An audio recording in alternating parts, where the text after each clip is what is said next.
Assalamualaikum warahmatullahi wabarakatuh. Perkenalkan, saya Alia Mira dengan NIM 2304 0450 2069 dari kelas C Bimbingan dan Konseling 2023. Jadi di sini saya akan menjelaskan mengenai laporan analisis kasus dan penanganannya menggunakan pendekatan behavioristik. Jadi pada kesempatan ini kita akan membahas sebuah kasus nyata yang terjadi di lingkungan sekolah, yaitu perilaku agresif siswa terhadap teman sebaya. Seorang siswa bernama Reno yang sekarang berusia 14 tahun dan menduduki bangku SMP kelas 8 yang dikenal sebagai siswa yang aktif dan memiliki kemampuan akademik yang baik. Namun belakangan ini guru dan teman-temannya mulai mengeluhkan perilaku agresif Reno karena ia kerap mengejek, mendorong hingga mengancam teman sebaya, terutama saat merasa tersinggung. Salah satu insiden terjadi saat pelajaran olahraga. Ketika seorang teman secara tidak sengaja menabraknya, Reno langsung mendorong temannya itu hingga terjatuh, memaki dengan kata-kata kasar, bahkan mengancam akan memukul jika hal itu terulang. Perilaku ini membuat teman-teman Reno takut dan menjauh darinya. Reno juga menunjukkan kesulitan dalam mengendalikan emosi dan memiliki latar belakang keluarga yang kurang harmonis, di mana ia sering menyaksikan pertengkaran orang tua, dan ini diduga menjadi salah satu faktor yang memicu perilaku agresifnya. Selanjutnya, pada aspek analisis kasus dengan pendekatan ABC. Yang pertama, antiseden, yaitu pemicu dari perilaku Reno, antara lain adalah interaksi fisik yang tidak disengaja dan interpretasi negatif terhadap situasi. Reno mudah tersinggung, membawa beban emosional, dan kurang memiliki keterampilan komunikasi yang sehat. Yang kedua, behavior. Bentuk perilaku yang muncul adalah agresi fisik seperti mendorong, agresi verbal seperti mengumpat, dan ancaman.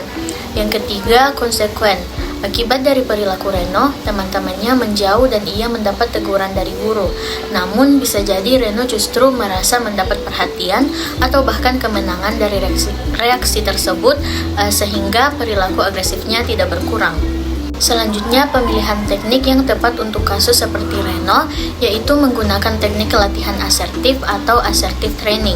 Assertive training merupakan teknik dalam konseling behavioral yang menitik beratkan pada kasus yang mengalami kesulitan dalam perasaan dan yang tidak sesuai dalam menyatakan.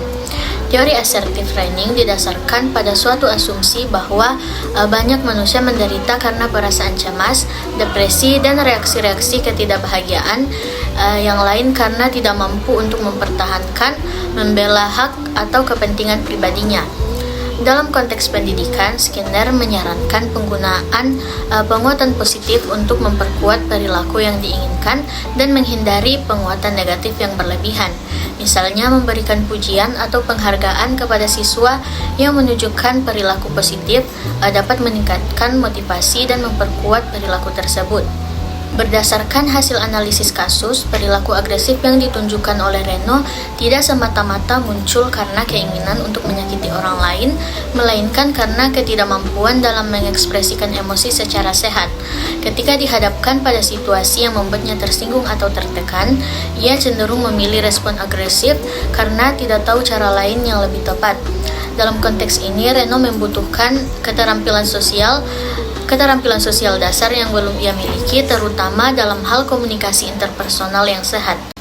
Nah, mengapa teknik ini tepat diterapkan untuk kasus seperti Reno? Karena teknik ini fokus pada keterampilan sosial.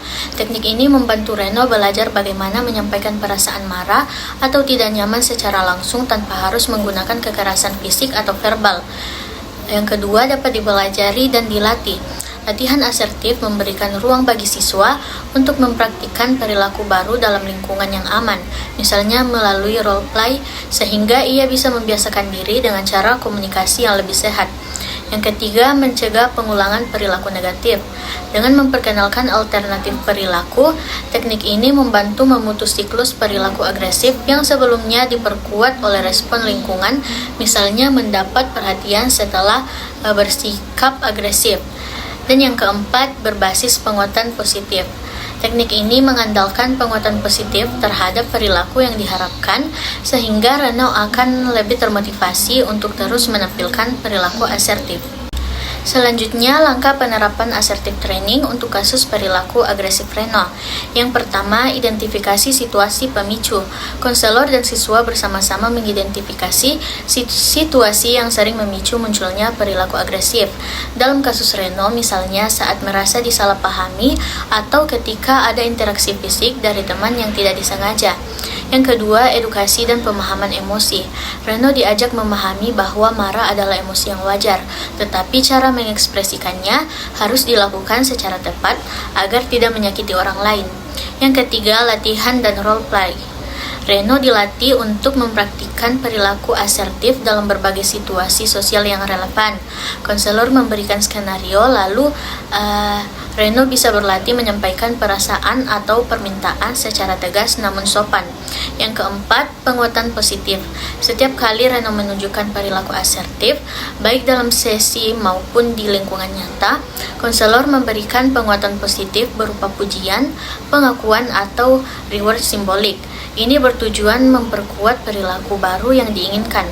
Dan yang kelima, evaluasi dan generalisasi. Konselor bersama siswa mengevaluasi kemajuan dan mendiskusikan bagaimana keterampilan yang sudah dikuasai dapat diterapkan di luar sesi konseling seperti di kelas, lingkungan bermain, atau di rumah.